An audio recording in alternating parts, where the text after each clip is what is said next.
Sir ये बिहार में लगातार जो है प्रतिभा धूमिल हो रही है, लगातार जो है एग्जाम में प्रश्न पत्र लीक का मामला है। अच्छा, बिहार के बाहर कभी आपने दिल्ली में, कलकत्ता में, बॉम्बे में, केरल में प्रश्न पत्र लीक होते सुना करो? आखिर एक बार नहीं, प्रोफेसर की बहाली से लेकर के अभी तक दो चेयरमैन जेल गए। बीएसएससी के बहाली की शुरुआत 2008 में हुआ, फाइनल 13,000 सीट की वैकेंसी आई, अरबों खरबों रुपया, लगभग 50 लाख से ज्यादा वैकेंसी भरी गई। 8 साल हो गया। क्या कारण है कि बीएसएससी अभी तक हम फॉर्म भरते रह गए, कितने की लाइफ और उम्र चली गई और सरकार इस पर कुछ नहीं सुना। आज हम एसटीटी और बीटीटी शिक्षक को क्या आंदोलन से अभी आ रहे हैं। क्या हुआ सर? एनबीसीसी रेलवे वाला मुद्दा, लाठी खाए, गोली खाए, उसके बाद उत्तर प्रदेश के चुनाव के बाद गायब हो गया। दूसरी चीज हम आपसे जानना चाहते हैं कि क्या हुआ ग्रुप डी का मामला। जब ग्रुप डी में मिडिल क्लास के बच्चे, गरीब बच्चे आते थे और उसमें मेडिकल और फिजिकल दो ही चीज था, तो भाभा और मेंस कहां से आ गया? बड़ा गंभीरता से आपने प्रवेश करवा दी। आर्मी की 3 बार बहाली होने के बाद आर्मी की बहाल नहीं हुई, तो कौन सी नौकरी होगी? हम वैकेंसी भी अरबों खरबों के रुपया फॉर्म भरने के, आप कर दीजिए फ्री। जितने लोग आए एग्जाम देने, कर्ज लेकर के आए 4,000, 3,000, 5,000, उसका पैसे का क्या होगा? आप नियोजित और संविदा से निकलते नहीं हैं। रंजन यादव जी के समय में, लालू यादव जी के समय में सत्ता पक्ष विपक्ष अपने अपने रिश्तेदार को प्रोफेसर, अच्छा कई विधायक बीपीएससी से प्रोफेसर बने। कैसे बना? यदि मैं यह सवाल करूं, सुरेंद्र यादव, रमानंद बाबू, ये लोग आज प्रोफेसर हैं, कैसे बीपीएससी से बन गए सर? केमिस्ट्री का ओरिजिन नहीं जानने वाला, इंग्लिश नहीं जानने वाला, हमको आप एक बात ये बता दीजिए कि वो साइंस कॉलेज का प्रोफेसर कैसे है? और लगातार प्रश्न लीक, कबूतरबाजी, डॉन। आरके महाजन बीपीएससी का चेयरमैन है। इसके पहले वो टीचर वाले में रोक लगाया था, उसके पहले रेलवे में घोटाले हुए थे, फिर लालू जी और नीतीश कुमार की गवर्नमेंट बनी तो ये स्वास्थ्य मंत्री कौन बना आप ही जानिए, उसके विभाग में ये प्रधान महासचिव थे। क्या कारण है कि जिन पर घोटाले के आरोप थे उनको आप बीपीएससी जैसा महकमा दिया? दूसरी बात, सेंटर तय कौन करता है? एजुकेशन माफिया, और उसकी पूरी मुखालफत करता है कौन? ये आप समझिए। और जो सेंटर, जिस एग्जामिनेशन कंट्रोलर की बात हो रही है, प्रिंसिपल की, ऐसे ही कॉलेज में आप सेंटर आप देते हैं, तो ये सेंटर देने की प्रक्रिया किसकी है? आप हाईकोर्ट के मॉनिटरिंग में जांच करिए। और आरके महाजन का संबंध किस किस नेता से है, उस भूमिका को तलाशिए।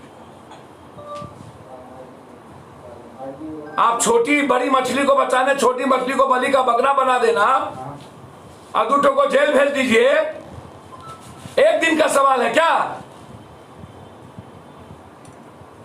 आप पैसा वापस नहीं कर रहे हैं। 1 साल के बाद आप एग्जामिनेशन लेंगे तो कितने की लाइफ चली जाएगी। आप 2 महीने के अंदर एग्जाम लीजिए और उसी जो फीस फॉर्म भरा गया उसी पर लीजिए। अपराध शाखा, सुरसुर भी हम, मुरमुर भी हम, मुद्दे भी हम, मुद्दाले भी हम, जांच भी वही, सीबीआई इंक्वायरी के साथ हाईकोर्ट की मॉनिटरिंग। और मेरा मानना है कि प्रश्न पत्र लीक वहीं होता है जहां कंप्लीट रूप से इन दोनों भाइयों ने 40 सालों में एजुकेशन को दुनिया का सबसे सुन पे बिहार में पहुंचा दिया। हेल्थ और एजुकेशन नहीं बचा, और एजुकेशन जहां बेहतर नहीं होगा, पप्पू यादव के बेटा बेटी को बेहतर जगहों पर बैठाने के लिए ये बोली लगाएंगे ही, पहले 50 लाख की लगती थी, अब 1.5 करोड़ से शुरू होता है। मिडिल क्लास का कोई जीनियस बच्चा किसी भी जात का वो बीपीएससी या अन्य चीजों में नहीं जा सकता है, ये क्लियर समझिए। और इस पर कोई बात नहीं होती है। बात पॉलिटिकल इवेंट्स करते हैं कुछ लोग। जब Lalu Yadav all in all थे दोनों जगह, तब कांग्रेस के साथ 10 साल रहे, तब क्यों नहीं ली? नीतीश कुमार जी वीपी सिंह से लेकर के अटल जी के साथ तक थे, तब क्यों नहीं ली? राजनीति और आम आदमी को झोंकने के लिए, जैसे नरेंद्र मोदी से ने उत्तराखंड के समय बोल दिया, भाइयों मैंने 15,000 गुजरातियों को रेस्क्यू किया, तो किसी ने नरेंद्र मोदी से पूछा कि ये कैसे समझे मरा हुआ आदमी गुजराती था? तो बोला उसके हाथ में ढोकला था इसलिए हम समझ गए। हे दादा, अब नीतीश जी और लालू यादव जी से पूछिए, ये विशेष राज और विशेष पैकेज, ये जाति जनगणना, ये जाति जनगणना तो बीपी सिंह के समय करा लेते, कहते होगा रहेगा, कांग्रेस को बोलते, और नीतीश कुमार जी के साथ गलबैया हो ही रहा है, और दोनों का पेट एक है। तो जाति जनगणना कराने की इनकी है, तो आप बिहार में अपने पैसे से जाति जनगणना करा लीजिए। इस पर पॉलिटिकल इवेंट बोलने की क्या जरूरत है?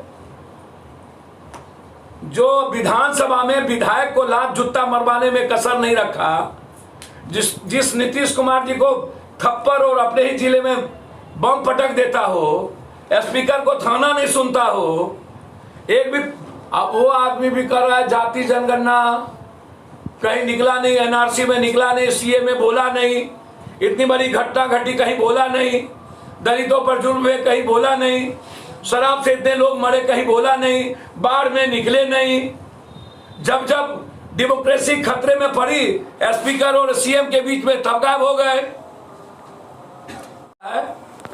इन लोगों को रोजगार से, युवाओं से, इन लोगों को इकोनॉमी से, इन लोगों को फार्मर से कोई मतलब नहीं है।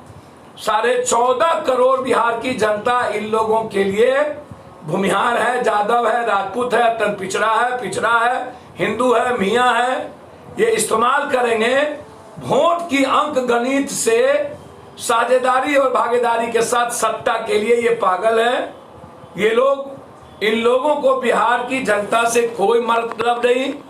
इतनी बड़ी बड़ी घटना घटी, एक बार एनबीसीसी रेलवे पर इन्होंने ट्वीट नहीं किया, ग्रुप डी पर चर्चा नहीं हुई, एक बार भी किसी रोजगार के लिए ये सड़क पर नहीं उतरते। बस इनको राजनीति करनी है, इन लोगों को राजनीति करते हैं। बिहार मरे हरे कोई मतलब नहीं।